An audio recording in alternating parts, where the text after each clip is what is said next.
আসসালামু আলাইকুম, আপনাদের সবাইকে ওয়েলকাম জানাচ্ছি আমার একটা নতুন ভিডিওতে।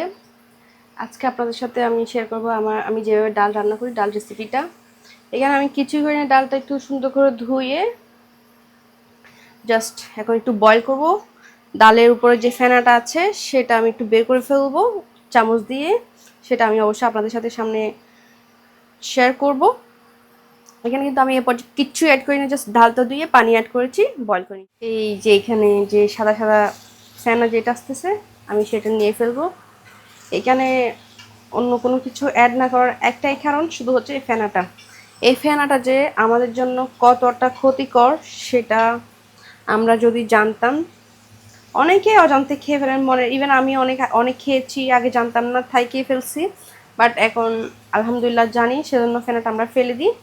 এই ফেনাটার কারণে হচ্ছে কি, আমাদের শরীরে ক্যান্সারের একটা ঝুঁকি থাকতে পারে। তো আমি ফেনাটা ফেলে দেবো। এটা যত সিদ্ধ হবে তত ফেনাটা বের হবে, এটা একটা কাইন্ড অফ বিষ। এই পয়জনটা বের হয়ে গেলে ডালের হচ্ছে একদম পরে হচ্ছে সব কিছু অ্যাড করা যাবে। এখন এই পর্যায়ে আমি আর কোনো কিছুই অ্যাড করি নাই, এতটুকুতেই এটা আরও বয়েল হবে, আরও ফেনা। এই তো আমি এগুলো আবার নিয়ে ফেলতেছি।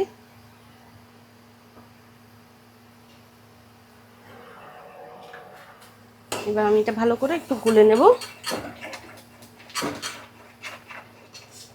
গোলা হয়ে গিয়েছে, এবার এটাতে আমি অ্যাড করে দেব কাঁচামরিচ, 2 ফালি টমেটো,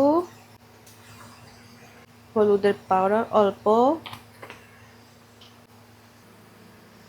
এক টুকরো দারচিনি।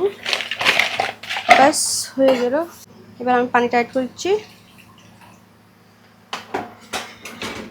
এই ফাঁকে আমি হচ্ছে নদীর দিয়ে বাগাদের জন্য তেল দিয়ে দিয়েছি চুলাতে। দিয়ে দিলাম রসুন, তেলটা একটু গরম হোক। রসুনটা একটু বাদামি হয়ে গেছে, এবার আমি দিয়ে দেবো পেঁয়াজ। পেঁয়াজটা একটু ফ্রাই করে নেব। এবার আমি দিয়ে দেব 2টা লাল মরিচ, দিয়ে দেব একটু পাঁচফোড়ন, বেশি না একটু। এটা একটু ফ্রাই করে নেব।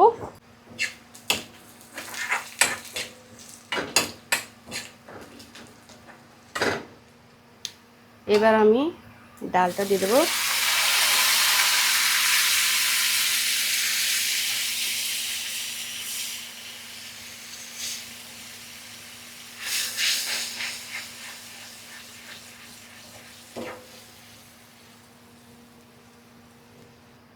এবার আমি বাকিটা অ্যাড করে দেবো।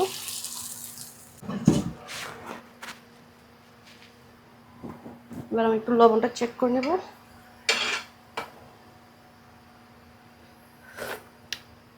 লবণ একটু দিতে হবে।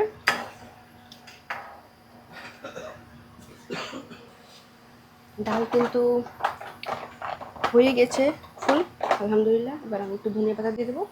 That's all. এবার আমি চুলা বন্ধ করে দেবো। আমার রেসিপি আমি এখানে শেষ করতেছি। আপনাদের যদি ভালো লাগে তাহলে আপনারা অবশ্যই ট্রাই করবেন এভাবে। অবশ্যই খুব ভালো করে, এটা এটা দেখানোর কিছু নেই, তারপর আমি দেখাইলাম। আপনাদের যদি ভালো লাগে তাহলে আমার চ্যানেলটি সাবস্ক্রাইব করবেন, আমাকে সাপোর্ট করবেন। সবাই ভালো থাকবেন, সুন্দর থাকবেন, সুস্থ থাকবেন। আসসালামু আলাইকুম।